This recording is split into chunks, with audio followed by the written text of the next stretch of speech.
Pada tanggal 15 Agustus 1971, Presiden Richard Nixon mengumumkan bahwa Amerika Serikat akan menghentikan konversi dolar as menjadi emas. Ini mengubah dolar as dari mata uang yang didukung emas menjadi mata uang yang hanya didukung oleh kepercayaan.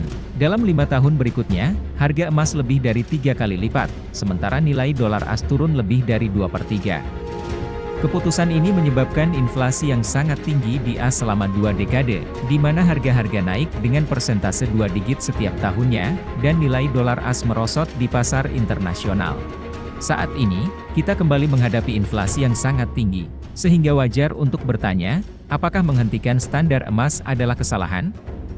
Banyak ekonom dan ahli keuangan menganggap momen ini sebagai awal kemunduran ekonomi Amerika, sementara yang lain berpendapat bahwa langkah ini diperlukan untuk membebaskan mata uang, dan dengan demikian, ekonomi global dari beban yang tidak perlu.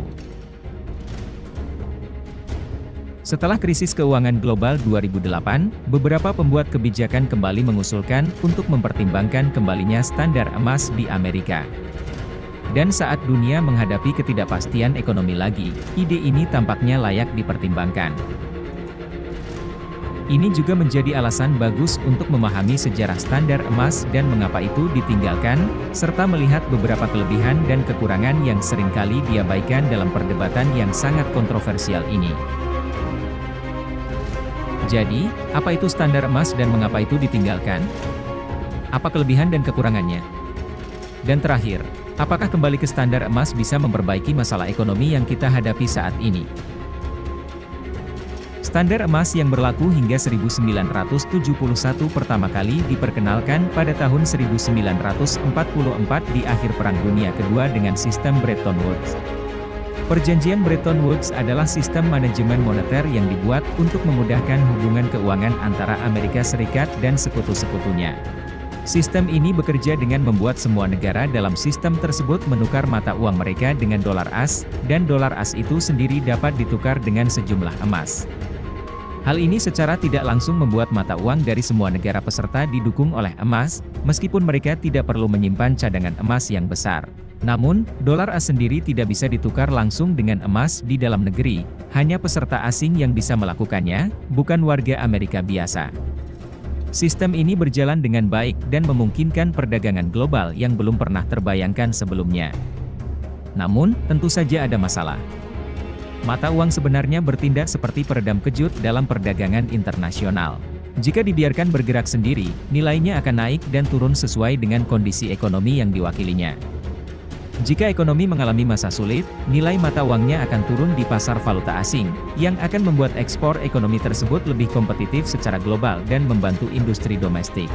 Jika ekonomi berjalan baik, mata uangnya akan meningkat nilainya, memberi kesempatan untuk berinvestasi di ekonomi luar negeri, yang seharusnya, dalam teori, membantu mereka juga. Jika mata uang dipatok, maka kekuatan koreksi otomatis ini tidak dapat berfungsi, dan ekonomi dapat dengan cepat keluar kendali. Di bawah sistem Bretton Woods, as unik karena mata uangnya dipatok baik terhadap emas maupun terhadap mata uang lainnya.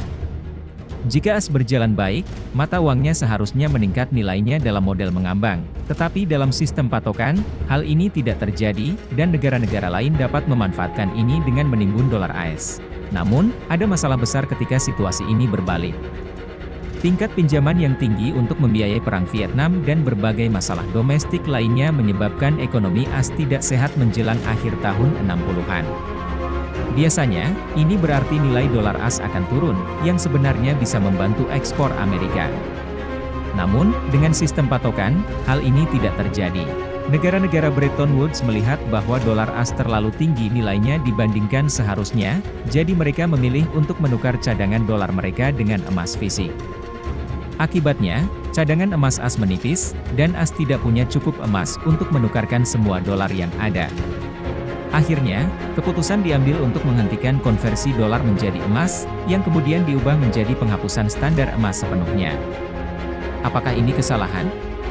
Standar emas dapat memberikan stabilitas harga dan mencegah inflasi yang tidak terkendali, tetapi juga bisa membatasi pertumbuhan ekonomi karena jumlah uang yang beredar tergantung pada jumlah emas yang tersedia.